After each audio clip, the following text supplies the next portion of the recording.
समझ नहीं आ रहा अपने सैलरी इंक्रीमेंट का क्या करूं। बेटा इतना क्या सोच रहा है, अपने म्यूचुअल फंड्स के एसआईपी का टॉप अप करा ले। This is the right time. क्या समझ में नहीं आया।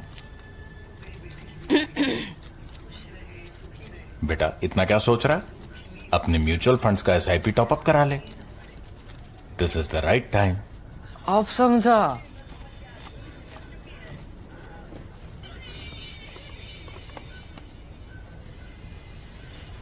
Mutual fund investments are subject to market risks.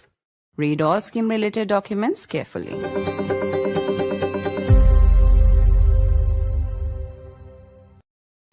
In the last few weeks and months, most geopolitical assumptions have been upended and overturned. We live, of course, in the age of Trump, but we also live at a time when India is resetting many of its strategic policies, perhaps only for the short and medium term, but the changes nevertheless are dramatic. The visit by Taliban Foreign Minister Muttaqi is only one such example. It's a clear and big and dramatic reset in India's foreign policy. This at a time when there has been a virtual border battle between Pakistan and Afghanistan along the Durand line, and Pakistan is facing internal conflict over Shehbaz Sharif government's support for Trump's Gaza plan. The Gaza peace plan will be signed in Egypt today. Prime Minister Modi was invited for the ceremony, with Trump, of course, being the master of ceremonies, as it were, but India has sent its representative. The Prime Minister will not be there in person. We'll be talking to a veteran diplomat to try and understand all of these big changes in the immediate neighborhood and indeed on the global stage. I'm Barkha Dutt, you're with the Mojo Story. The images out of Pakistan are volatile. They capture the volatility in the cities of Pakistan from Lahore to Karachi. These are protests that have erupted in the wake of Pakistan's support for Trump's Gaza peace plan. In fact, Shehbaz Sharif, the Prime Minister of Pakistan, will be present alongside Donald Trump in Egypt as that Gaza peace plan is put a signature to. Prime Minister Modi, as I mentioned, was invited as well, but India is sending another representative. Meanwhile, in the last few days, while the Taliban Foreign Minister Amir Muttaqi has been in India on a trip not without controversy, there have been border battles between Pakistan and Afghanistan. India's Afghanistan policy is being seen as part of a big strategic reset, in part a message to Pakistan, but in part also a message perhaps to the Americans. Donald Trump has been eyeing control of the Bagram air base in Afghanistan. In this matter, India is on the side of the Taliban, Russia, China, and indeed even Pakistan. The trip of the foreign minister has not been without controversy. The first press conference excluded women. After fierce backlash, the second press meet was held where women journalists were included. Muttaqi also made a trip to Deoband in Uttar Pradesh, where he received a hero's welcome. To try and understand some of these big strategic gear shifts, I want to welcome our very special guest on the program today. Veteran diplomat Ambassador Talmiz Ahmad is with us. Thank you very much, sir, for joining us. Before I come to the Taliban in particular, I want to actually talk about the Trump Gaza missive, as it were. Trump has lost no time en route to the signing of this Gaza plan to also now make a claim about how he sees a role for himself in interceding on behalf of Pakistan and Afghanistan in ending their tensions. So I'm going to play out that statement and then come right to you for a first response. Let's take a look. I solved, this will be my 8th war that I've solved. And I hear there's a war now going between Pakistan and Afghanistan. I said, I'll have to wait till I get back. I'm doing another one. Because I'm good at solving wars, I'm good at making peace, and it's an honor to do it. I saved millions of lives. Now, in all fairness to the Nobel Committee, it was for 2024, and this was picked for 2024. But there are those that say you can make an exception because a lot of things happened during 25 that are done and complete and great. But I did this not for Nobel. I did this for I did this for saving lives. I mean, we've saved millions of lives. Think about India, Pakistan. Think about some of the wars that were going on for years. We had one going for 31, one going for 32, one going for 37 years, with millions of people being killed in every country. And I got every one of those done, for the most part, within a day. It's pretty good. So let's start with Donald Trump, Ambassador Talmiz, Ahmad, and we'll come bit by bit to what's happening in Pakistan, what's happening between India and the Taliban. Many of these things are interconnected. At least I'm sure India's strategic thinkers are seeing them, some of them, as interconnected. Trump now claims, he's explaining why he didn't get the Nobel this year. He's obviously still hopeful of getting it next year. He repeats his claims on India, Pakistan. He's now talking about being needed for Pakistan-Afghanistan. And he's going to preside over the signing of the Gaza peace plan, where Prime Minister Modi was called, has opted not to go personally, but to send a senior representative. Let's start there. What do you make of this agreement that will be signed in Egypt? Do you think the Prime Minister should have gone, or do you think that it was wise for him to not somehow be personally seen in a plan that perhaps could also go wrong? Donald Trump has placed himself at the heart of the Gaza conflict and is projecting himself as a global peacemaker. He has also spoken very frankly and very clearly about his seminal role in ending conflict. There is the real world and there is the Trumpian universe, and the twain shall never meet. But we are going to live with this phenomenon for several years to come. He's an extraordinary disruptor. Where the Gaza conflict is concerned, he has exercised presidential authority, which has always been available to American presidents, but they have never used it or never been capable of using it. That is to put pressure on Israel. He has put pressure on Netanyahu because Netanyahu went too far. He had a free hand until he attacked Doha. That was a red line for Donald Trump because it affected his personal interest, his commercial interests of his family and friends, and also his personal ties with Doha, who have given him billions of dollars of military contracts and have also opened up their economy for investments by his friends and cronies. That was the red line. And that is where he read the Riot Act. So everything that Mr. Donald Trump does has to redound to his advantage, has to place him at the heart of whatever is taking place, and he has to be the great larger-than-life hero. I don't think he has any attention for detail. I don't think he has any knowledge of history or politics. He has no gravitas whatsoever. He's an instinctive person. And that is what one is worried about. That in a very specific context, he got a certain deal through. Sadly, he allowed Netanyahu to change the original peace plan quite significantly to Israel's and Netanyahu's advantage. But he has no capacity for detail. And this is where we will find serious issues in coming months, that this problem about detail, these are not spelled out in that document. These are matters that need to be negotiated.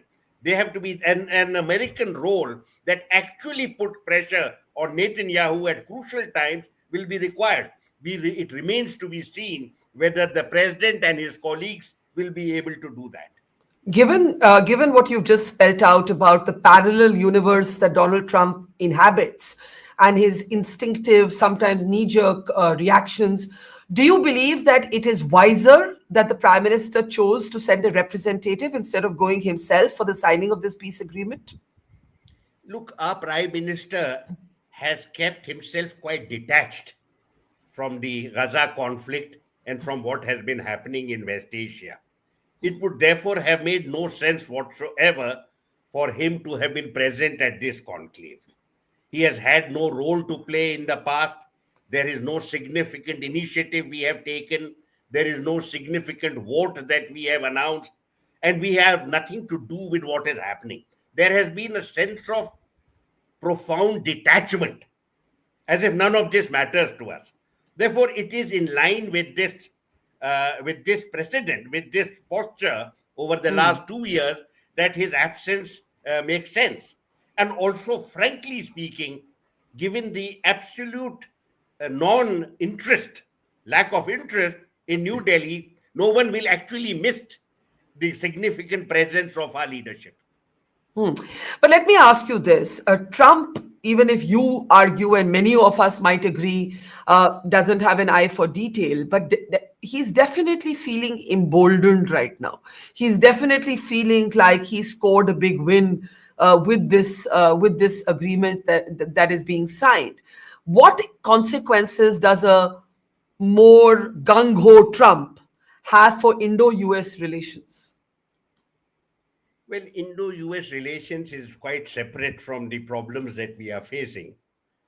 Even now, we are struggling to understand why they deteriorated so rapidly. We have some inkling. Various people who have visited Washington and New York have given us certain inputs from in the basis of what they have heard from American officials. Some of them say that the cardinal error that we made right at the beginning was to believe that Donald Trump Part 2 is going to be the same as Donald Trump Part 1. We failed to see that a very different person had now entered the White House. He had a very different agenda, he had very different priorities. He was looking at history and legacy, like many American presidents do. That is said to be the first mistake. The second error we seem to have done was to have believed that personal diplomacy matters to Mr. Donald Trump. We assumed that because we had had such a close camaraderie with him personally in the first term, and the February meeting appeared to have gone reasonably well, therefore we thought that we had him on our side. We had totally misread him, and we totally misread his administration. The third point that is made is about the tariffs.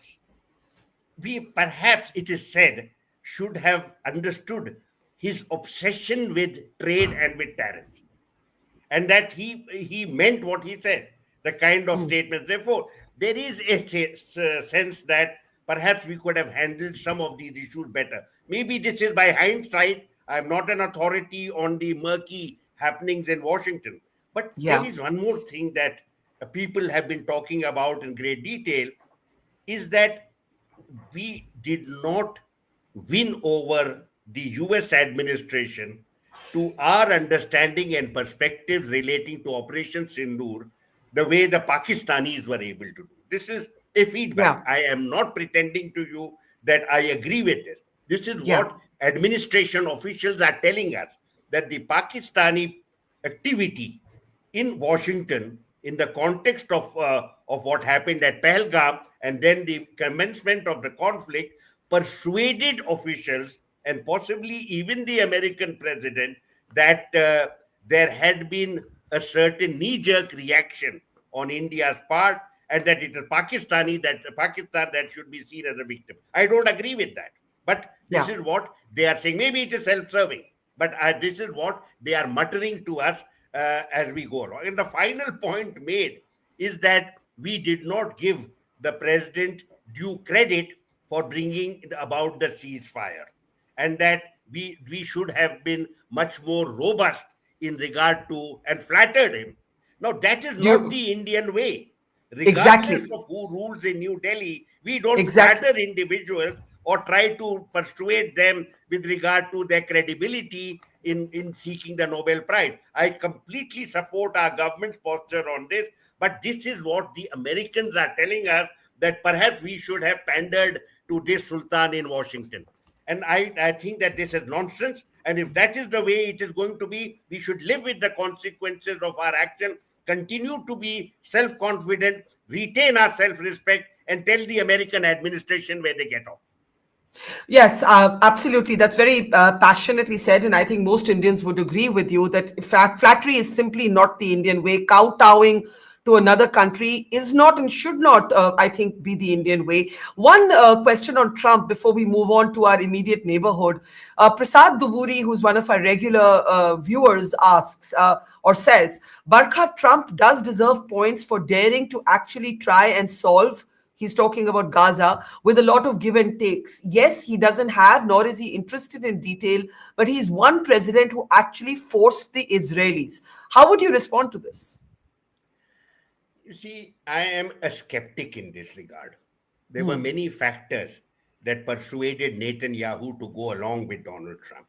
Do recall that Donald Trump had pushed an agreement in January, one day before he entered the White House, where Witkoff has gone along. There was a detailed peace plan. It was in 3 phases, almost similar to what we finally had.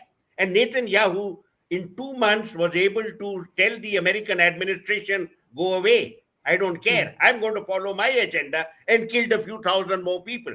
Therefore, Netanyahu does what he wants to do. As of now, he believes that this was a good time to go along with the president. There were several reasons. Number one, the pressure relating to hostages. The hostage crisis, just 20 of them left. The pressure was building up. You have seen at least 500,000 people were demonstrating, and Netanyahu's credibility was sinking by the day. People were saying he has prioritized his own political interests, and he's willing to sacrifice the hostages. I personally go along with that. He could have got these hostages back very long ago, and many have died in the process.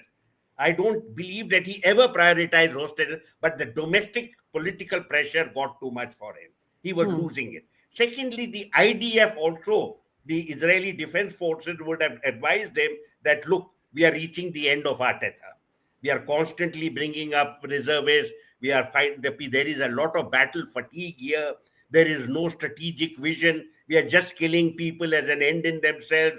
Hamas had been emasculated as a fighting force several months earlier.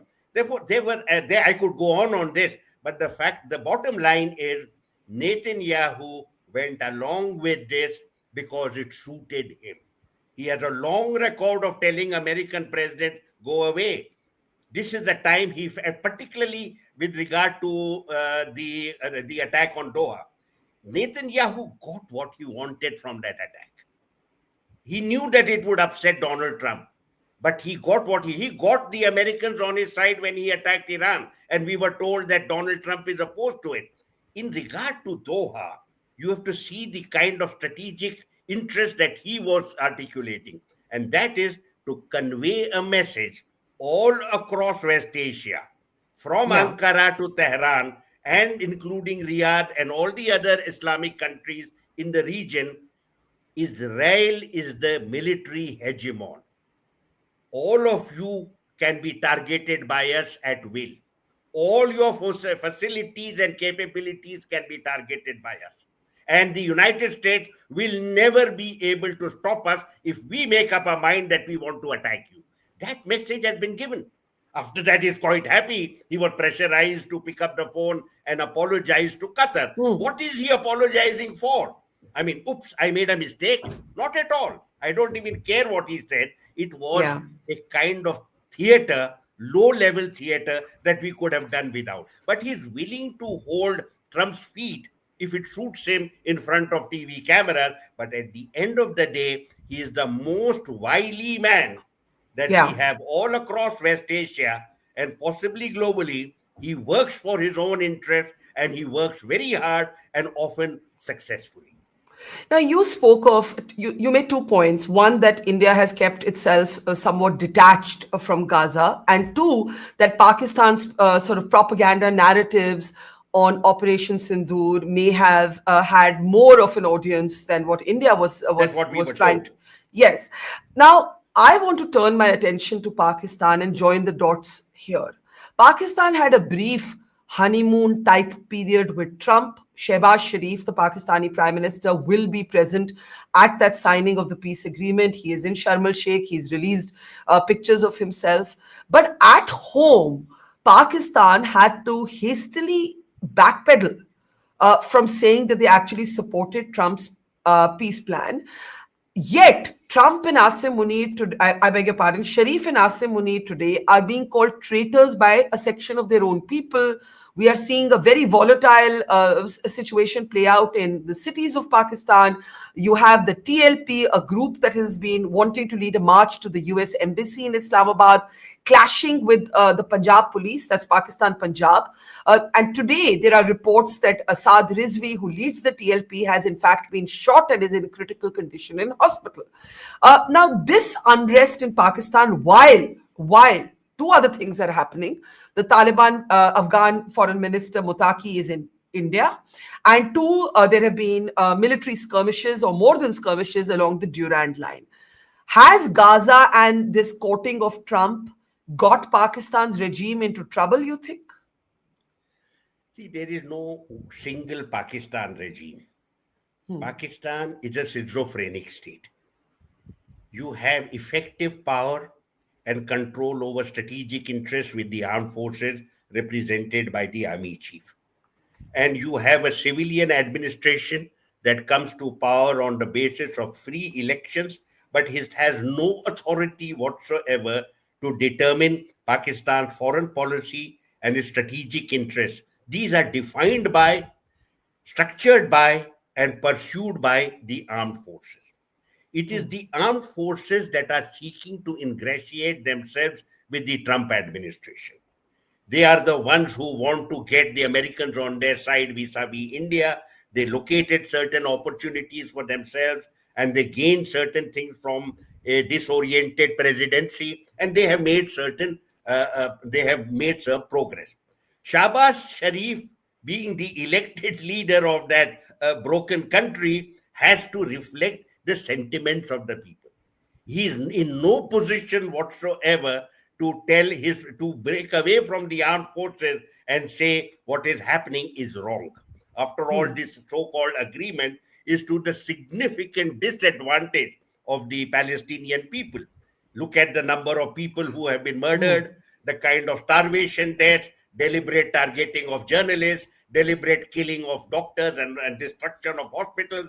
Nobody can tolerate that. If you have any conscience, if you have any self-respect, you would tell the American presidency that this is not for us. This is not where we belong. But the armed forces have decided that it suits their interests and Pakistan's strategic interests as defined by them to kowtow with the armed forces. Also recall here, you know this better than most of us, that the Pakistani armed forces have very deep, long-standing ties of several decades with the CIA and the Pentagon. Yeah. These ties have remained intact regardless of the vagaries of domestic politics in Pakistan. They've also maintained similar ties with the Saudis. They have been allies all through the Cold War and 25 years after the Cold War, 30 years after the Cold War. Therefore, this is a very different dynamics. What you are seeing today is the people being upset that their government, which they had elected and put in power, has betrayed the Palestinian people so crassly and crudely. Not shocking. But do you think they'll get away with it? Because these protests are quite serious, and they're taking place at a time when Pakistan is battling also the Taliban on its border. The Taliban issue is separate. I'll come to it in a minute. Yeah. When domestic issues are concerned, the kind of massive popular uprisings that accompanied the fall of Imran Khan. Yeah. At the end of the day, the armed forces intervene. They intervene very strongly, and they are able to bring the situation under control. So I don't think that this will do anything worse. What can happen? The government can resign. All right, they can resign. Somebody else will come. You have had a long series of puppet administrations in Islamabad. You can have one more. The army has never diluted its authority, never suggested it is willing to give up power, and have never indicated they want Pakistan to become a normal country. So we are going to continue with this kind of very, seesaw arrangement of the army doing something totally out of tune with the sentiments of the people. You remember how unhappy large sections of the Pakistani population were with the fall of Imran Khan. I mean, it was a travesty in their eyes. I think the same thing is happening now, and we are going to see one more drama in Pakistani affairs, which is a natural product of their schizophrenic character. It is not a normal country, has never sought to be a normal country. It plays the Islamic card when it suits it, but it is completely cynical and amoral in terms of the policy choices that its armed forces make from time to time. And they're quite ruthless in that regard. I do agree that, whether or not Shehbaz Sharif's government whether it falls and it's replaced by somebody else is almost entirely irrelevant to how power is structured and organized in Pakistan. But let's talk now about the Taliban, and that's happening here in our country. We have seen the Taliban foreign minister actually dwarfing Keir Starmer's visit. I was joking that the day Starmer was here was also the day Muttaqi reached here, and nobody in the media paid any attention to Starmer because there was so much drama in this visit. Now, of course, we've had women journalists, including myself, objecting to the fact that women were not called for the first press conference. They then organized a second press conference. Women are called, but we also have this very dramatic, some might argue, high-risk visit to the Deoband. Now, I know that you have been in the past, like most diplomats, most Indians, uncomfortable with we're all uncomfortable with what the Taliban represents. But we are not in the age, unfortunately, of shared value diplomacy. This engagement with the Taliban, let's start there. What do you think necessitated it? And do you endorse the way this trip is going so far? India's decision to normalize ties with the Taliban administration is a strategic move. It has very important implications for our national interest. Some of us would argue, including myself, that it has been overdue, that we allowed some of our ideological misgivings at home to color our approach to the Taliban administration. Afghanistan is a very important partner for India. There has been, except for a short period of Taliban administration, we've had extremely close ties with Afghanistan. And there is extraordinary reservoir of goodwill for us. For us to have turned our back on them wounded the Afghans more than anybody else. And you will remember many of these Taliban leaders over the months have been making overtures to India, wanting India to come back. I want to share with you very quickly that the Taliban is something that we have to come to terms with. We have to understand the well springs of this entity. Their origins are well known. These were orphans who were studying in madrasas at the Pak-Afghan border. They were militarized by the extremist education there and made into a military force. With the massive support of the Pak armed forces, at one time they controlled 90% of the country. They are, and I'm going to speak as carefully as I can, they adhere to a very primitive understanding of Islam. They do not have high-level scholarship relating to the faith. They have an instinctive view of what is Islamic and what is not. Yeah. They have a very long way to go with regard to developing a more sophisticated understanding of the faith. Also, they have never experienced serious public administration. They have no knowledge and understanding of governance. They have no knowledge and understanding about certain sensitivities relating to engagement with the media. They have a long way to go. We have to accept it. Now, why did they go to Deoband? Very quickly, Deoband is the fountainhead of modern day Islamic reform. It's set up in the 19th century. It is now over 100 and odd years old. It is the principal education center for Sunni Islam, not just in India, but I would say in all of South Asia, even beyond South Asia. Do remember, Indian clerics used to be respected in Saudi Arabia as well. Some of our great clerics, products of our schools, are some of the greatest Islamic scholars.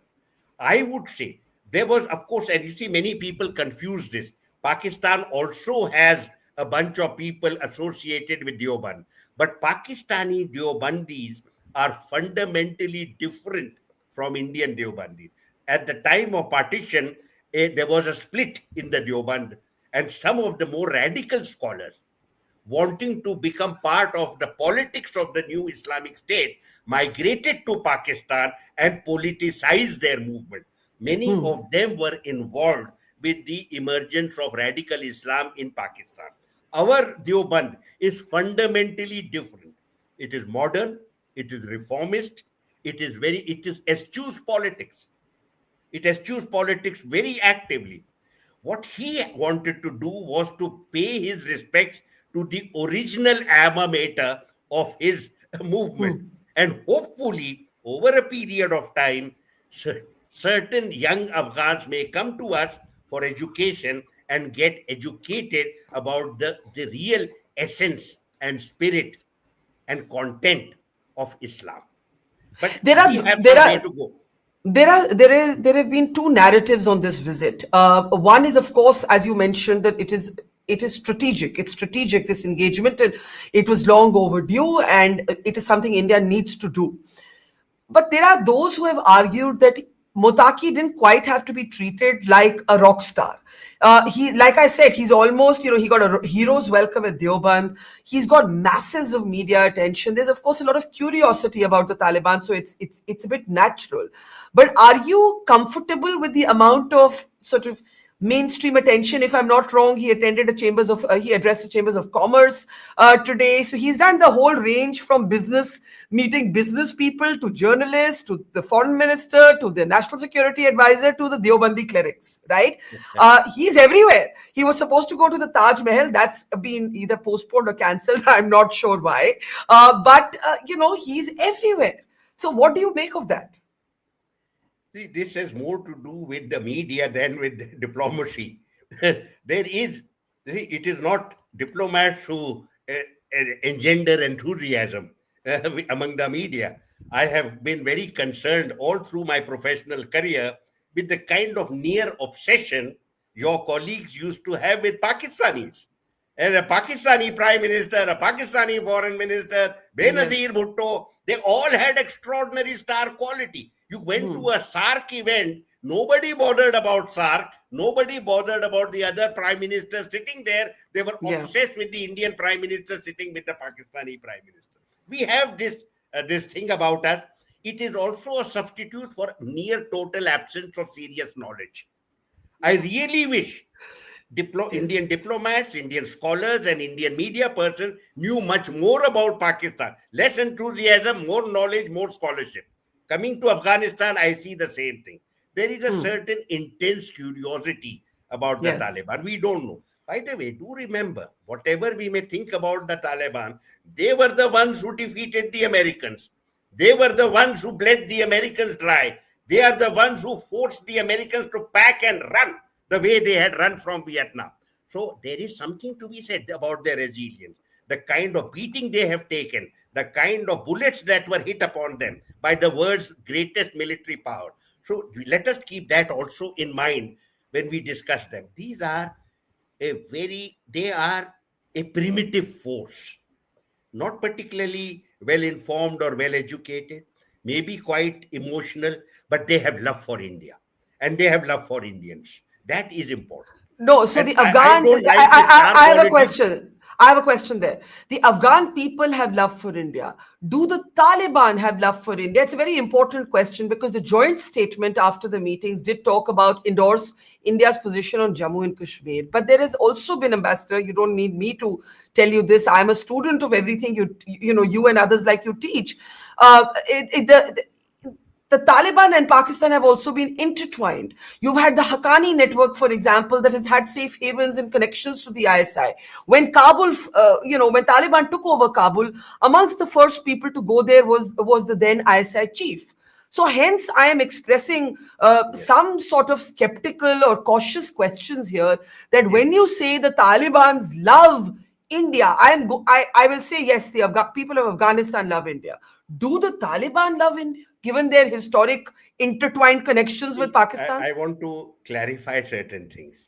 When the conflict was on, our knowledge from published sources relating to Taliban was limited.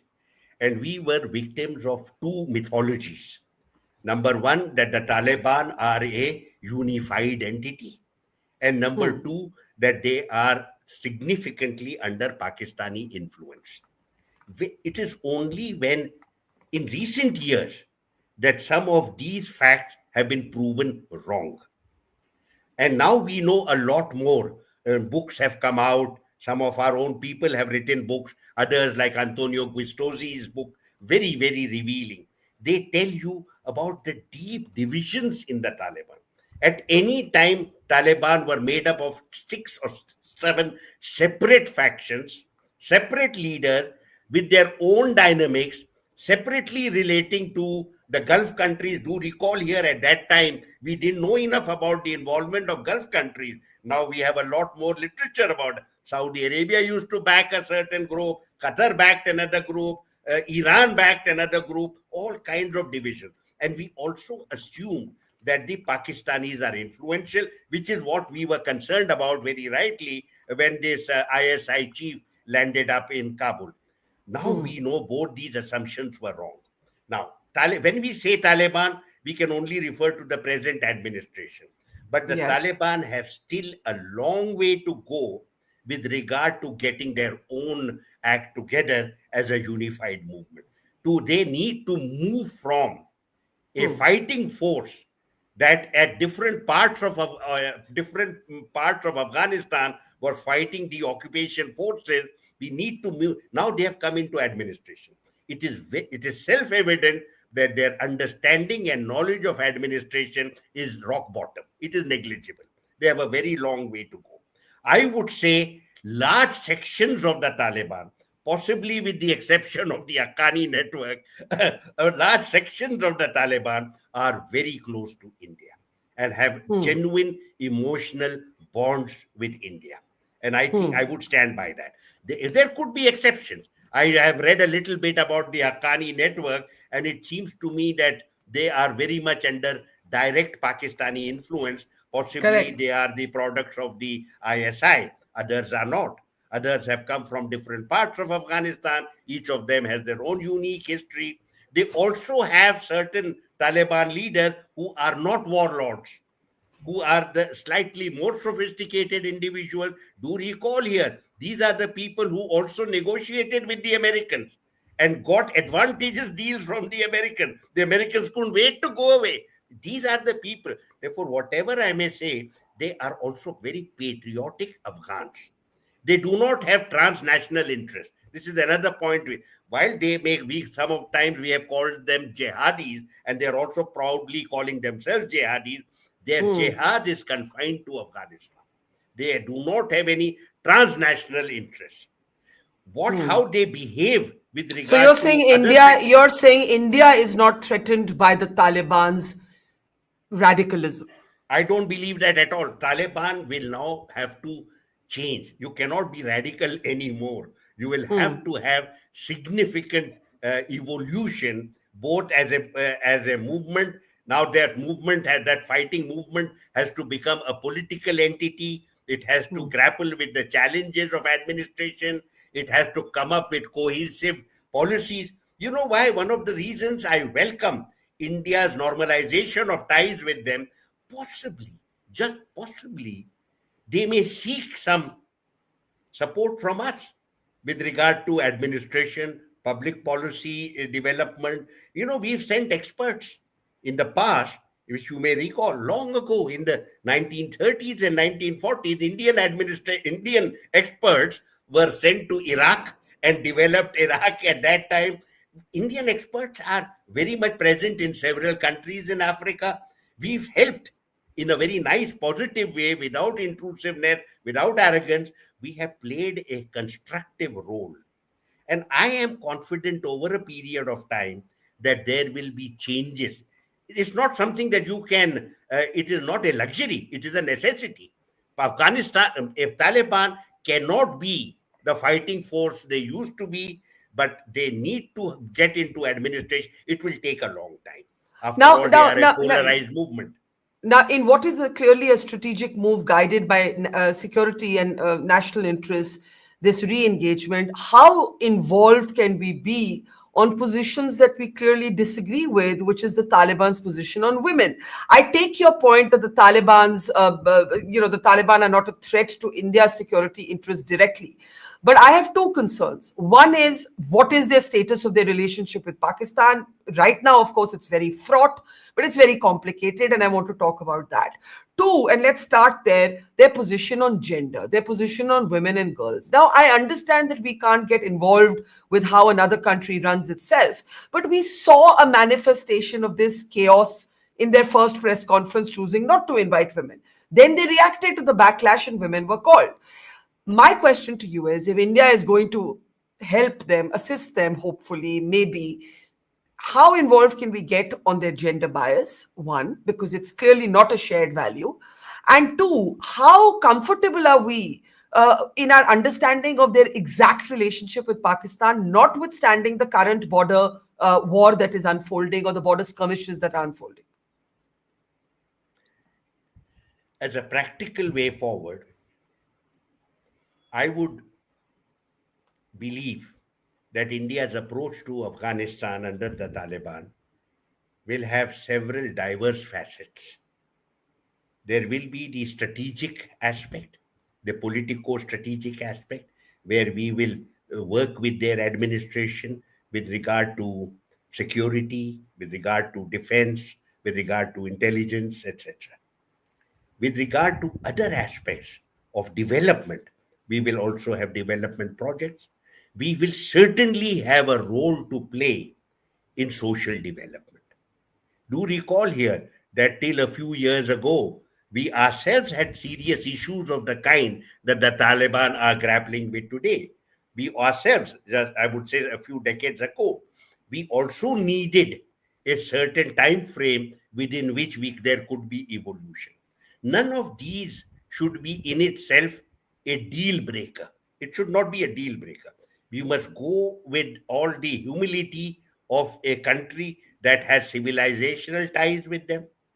With that humility, over a period of time, focusing on women's education, focusing on their health, particularly looking at the girl child, all of those are likely to have an impact. But it is a long game. It is not something you can do overnight, and there is no magic wand. Nor are the Taliban going anywhere. You're not going to replace them with anybody else. So we need to work with these people. So I think there will be separate events, the security related strategic events, matters. There will be development relation, particularly infrastructure development, and there will be the socio-cultural aspect. All these will work in tandem, will mutually support each other. They should be under the broad rubric of promoting our relationship with them. Can I ask you? I want to talk about Pakistan and Afghanistan, but there's one question from one of our audience members, Raghunath. If the United States can engage with Al Qaeda in Syria, why can't we engage with the Taliban? The Taliban is just a poor and more primitive cousin of Saudi Arabia and Iran, countries with whom we have had relations. Now, my question to you is this: while of course India has taken its time as from the time we got our independence to who we are today, we have never ideologically, our women had the vote from the time this country was born. We've never had legal, of course, it's a work in progress. We're still fighting as women for, our idea of equality. But we've never had a kind of religion dictated barring and pushing of women inside the home. Now, I understand the need to re-engage with the Taliban. I actually support it. My question to you is, what are the challenges? Because there are going to be sometimes clashes. Our public opinion is sometimes going to have a backlash. Our people are going to say, what are we doing? Why are we lionizing this man to whom till few years ago we thought of as a pariah? Today he's being treated as a great hero at Deoband. So is something about this making you uncomfortable? I am not uncomfortable because as a student of history, I'm able to see things in a broader perspective. I when I look at women's issues in India, let me tell you, I am not impressed. While sections of our elite have done well, large sections of our womankind still continue to be treated very badly. And also, we know, I just today I read a statement which bothered me very much about the numbers of boys and girls. We are committing mass Sex murder ratio. of our girl child on a daily basis. You know this. So I don't want to talk about this. Go with humility to another country. Believe that I am as flawed as you. Let us learn together. Let us progress together. I know there are certain things I can learn from you, certain things I can teach you. I would rather that an Indian was actively involved in Afghanistan as part of their socio-cultural, education and progress, rather than the West. If you remember, in the 60s and all these Westerners used to come as part of, even today, all of Africa has Western elite who are teaching Africans how to run their life. I would like to see, as part of development partnership, Indians becoming much more active. We should spend more money in that regard. My own ministry created the development partnership initiative, and we should pursue those. That we should, and go with humility. Know that we are not perfect. We have a long way to go ourselves, but we can explain and talk to each other and perhaps learn things better from each other. We have some way to go. I don't think we should despair. Afghanistan, incidentally, and you know this, had a very, very successful community of women, particularly under Marxist rule. During the rule of Taraki and Hafizullah Amin and all those, under communist rule, women were emancipated. This is a reaction to that. It is not something that is realistic. It is not something that will go on forever. I think it is time bound, and let us play a constructive role in this regard rather than start pointing finger. The minute you start pointing finger, you know the old adage, three fingers are pointing at you. So I tend to be much more modest over here. Let's see what we can do and see how far we can go. Let's end with not an ideological question, but a national security question. The links between, you said you believe large sections of the Taliban are pro-India. Certainly the joint statement, all the statements that Muttaqi has made in India are not going to make Pakistan happy. It cannot be a coincidence that while the Taliban foreign minister was in India, Pakistan first tried to strike Kabul to take out the TTP head, failed in that. Then we had the Afghans fighting back, and you had this military battle breakout between the two countries along the Durand line, mediated, we are told, by Qatar and others to have them pull back. The Afghans are claiming that they killed 58 Pakistani soldiers. How do you see this Pakistan-Afghanistan battle, coexisting with the historic safe havens that some of the Taliban terror groups have enjoyed inside of Pakistan? Yes, there are 2 or 3 points here. One, I'm convinced that the Pakistani initiative of hostilities, cross-border hostilities, Yes, was a reminder to Afghanistan that while you may want to consort with India, you have a border with us. And the Afghans reminded them, yes, we have a border, but it is an undefined border. It's a border we have never accepted. They are reviving a kind of mutual hostility that defined Afghans' ties with Pakistan until the global jihad, when the Islamic factor was brought into regional politics. So I think we are looking at that. With regard to what Afghanistan has done, I would recommend to my Pakistani friends, please don't take them on. They are the ones who fought the Americans for 20 years, albeit you gave them weaponry and what have you. But they were fighting in the ground. This is their territory. Whoever has come into Afghanistan has been sent back in a coffin or has run for his life. So let us be very clear. Pakistan knows this as well as anybody. They would be the last to. I think that was the reminder. While the Pakistanis may have initiated hostilities, the reminder that came from Afghanistan that you don't trifle with us militarily, I would say one very major point to you, Barkha. We should not look at Afghanistan through the prism of Pakistan.